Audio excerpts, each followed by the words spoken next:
соли хониши 2019-2020 дар вилояти Сугд бо мушкилоти кухна давом дорад. дар муассисаҳои таълимии шахру нохияхо норасогии китобхои дарси ба назар мерасад. Китобхонахои муассисаи таълимии шаҳри Гулистон харчанд бо китобхои дарси ва бадеи таъмин аст, лекин хамоно норасогии калони китоб ҷой дорад. таваҷҷухи давлату Хукумат нисбати омӯзиши забонҳои хориҷӣ аз ҷумла русиву англисӣ хеле зиёд аст, аммо то ҳол дар муассисаҳои таълимии шаҳри Гулистон китобхои таълимӣ намерасад. китобдорон мегӯянд ки ба шӯъбаи маориф дархост доданд, аммо ба ҷои китобхои лозима китобхои аз иҷора набаромадаро мефиристонанд. бобати ин масъала масъулин бояд чораҷӯӣ намоянд. мо то қадри имкон китобҳое ки дар муассиса буд мо дастрас кардем. акун ба мо намерасад китобҳои забони синфи 1, намерасад китобҳои забони синфи 4, забони синфи 3, забони синфи 2 ба мо дастрас намерасад.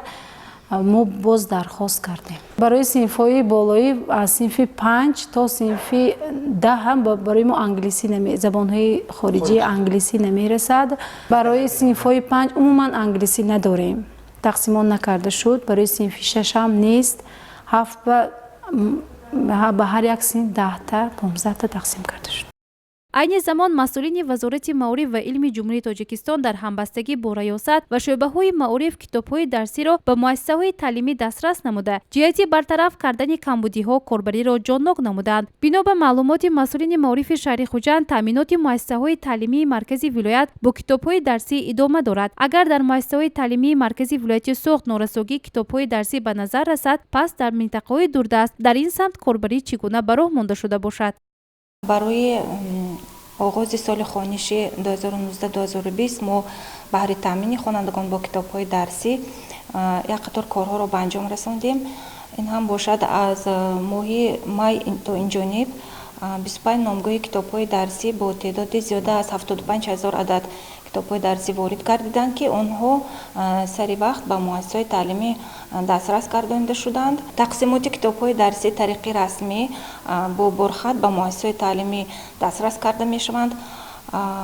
эҳтиёҷот дар муассисаҳои таълимӣ ҳастанд ва баҳри бартараф намудани он муассисаҳои таълимӣ бо ҳамдигар доду гирифт ба роҳ мемонанд.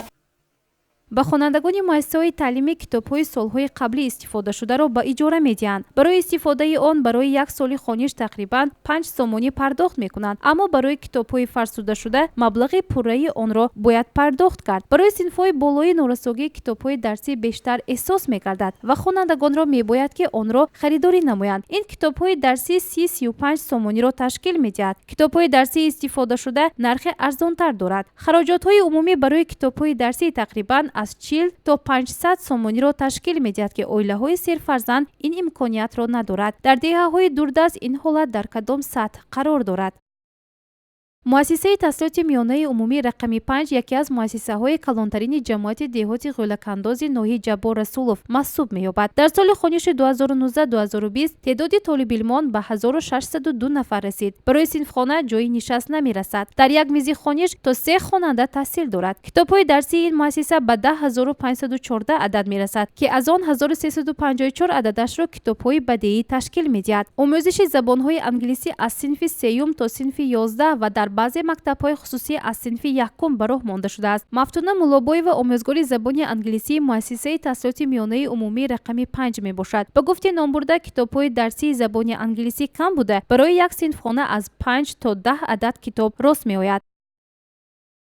дар гимназияи рақами 1 ноҳияи ҷаббор расулов чунин вазъ дида мешавад. дар муассиса 1140 нафар толибилм таҳсил мекунад ва шумораи омӯзгорон 76 нафарро ташкил медиҳад. ба гуфти Шаҳноза Маъмурбекова, китобдори муассиса, теъдоди китобҳо 8154 адад буда, аз он 280 адад китобҳои бадеӣ мебошад. муассисаи мазкур соли равон ба 3000 китобҳои дарсӣ эҳтиёҷ дорад, ки асосан норасогии китобҳои алгебра, геометрия, забони англисӣ, ботаника ба назар мерасад.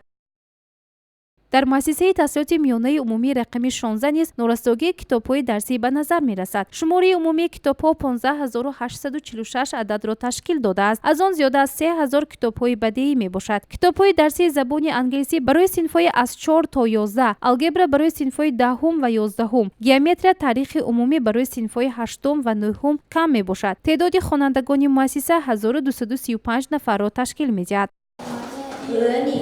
Learning. What is learning? Omoktan. And knowing things is знать все вещи. китоби забони англисӣ барои хонандагони синфи даҳум аз як миз ба мизи дигар мегузарад. хонандагон матнҳои душворро бо навбат мехонанд. вақте ин китоб барои 2 нафар якто пешбинӣ мешавад, барои мактаби ин деҳа имконияти калон аст. таъминот ба қадри имкон аз фанни забони русӣ ҳаст. таъминот бо китоби дарсӣ қариб 88% мебошад. аз забони англисӣ бошад мутаассифона кам. китобҳо намерасанд. дар синфҳои 7-8 тамоман китоб қариб ки намерасад. Образец перепиши, а потом сначала это и переделай немножко вариант. Хорошо? оё дар мактаб бе китоб хондан мумкин аст? дар ин синфхона омӯзгор ва китоб дар як сатҳ қарор дорад. дарси забон ва адабиёти русро хонандагон бо диққати хоса гӯш мекунанд. ҳар ончие ки омӯзгор мегӯяд бояд ба хотир гирифт, зеро дар ин ҷо ҳам китоб кам аст. муддати 40 сол аст ки ман дар ин мактаб аз фанни забон ва адабиёти рус дарс медиҳам. яке аз мушкилиҳои асосии таълими забони рус ва англисӣ ин норасогии китобҳои дарсӣ мебошад. барои дарси забони русӣ мо китобҳои федератсияи русиро аз мағозаҳо харидорӣ мекунем. бисёр вақт китобҳои таълимӣ тағйир меёбад ва он меъёри муайян надорад. дар китобхонаҳои мо китоби бисёр мавҷуд аст. дар баъзе ҳолатҳо он ба китобхона ворид нагардида ба барномаҳои таълимӣ мувофиқат намекунад. ин хароҷот барои кишвар мебошад ва аз ин лиҳоз на ҳамаи хонандагон бо китобҳои таълимӣ таъмин ҳастанд. наберии ман дар синфи 3 мехонад. китоби забони англисӣ ӯ барои синфҳои тоҷикӣ ва русӣ муқаррар гардидааст. ба фикри ман китоби синфҳои русӣ бояд дигар бошад. як китоби забони англисӣ барои синфҳои тоҷикӣ ва русӣ ва ӯзбекӣ мебошад. хонандаи синфи русӣ забони англисиро мехонаду тарҷумааш дар забони тоҷикӣ аст. ин ҳолат раванди таълимро мушкил месозад. бе китоб таълими фанҳои забони англисӣ ва забон ва адабиёти рус аз имкон берун аст. дар муассисаҳои таълимии шаҳри конибодом 214 нафар омӯзгорони забон ва адабиёти рус бо мувофиқа бо барномаи давлатӣ фаъолият карда истоданд. мутаассифона дар 55 муассисаҳои таълимӣ утоқҳои дарсӣ барои забони англисӣ ва русӣ намерасад. маорифчиёни шаҳри конибодом барои ҳалли ин мушкилӣ маркази забономӯзиро боз карданд.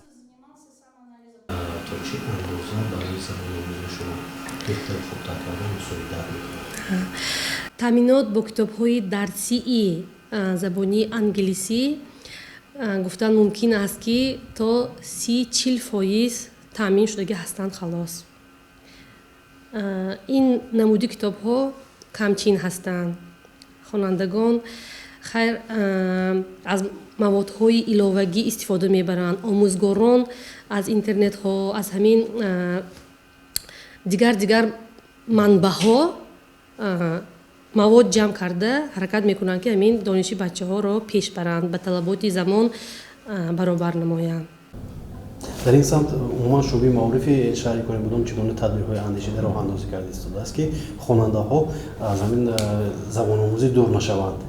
барои боз ҳам хубтару беҳтар ба роҳ мондани омӯзиши ин фанҳо дар шаҳри конибодом 5 марказҳои чуқуромӯзии ин фанҳо ташкил шудааст ки дар он зиёда аз 520 нафар хонанда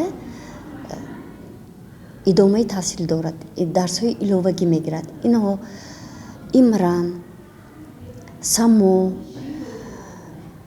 маркази дарёфт ва рушди истеъдодҳо, маркази таҳсилоти иловагӣ мебошанд ки дар ин марказҳо омӯзгорони таҷрибанок бо тахассуси олӣ фаъолият мебаранд.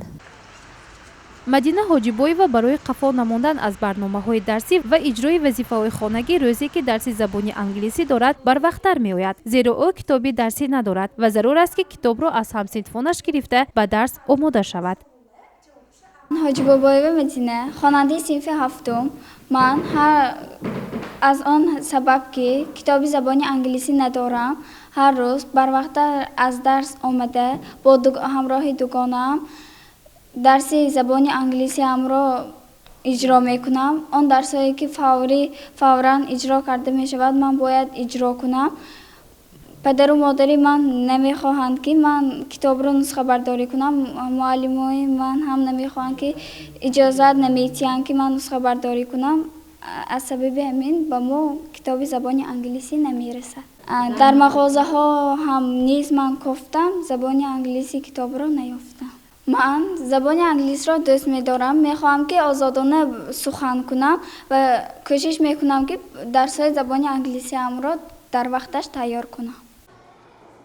وزارت معارف و علم جمهوری تاجیکستان در سامانه رسمی خود شکل الکترونیک کتاب‌های درسی از صنف یکم تا صنف 11 را جای داده است. آن خوانندگانی که کتابی درسی ندارند به واسطه به این سامانه داخل شده می‌توانند کتاب را مطالعه و یا شکل الکترونی آن را به خود حفظ نمایند. اهل معارفچیان به آن عقیده‌اند که این کتابخانه الکترونی نوراسگی کتاب را بهتر می‌نماید.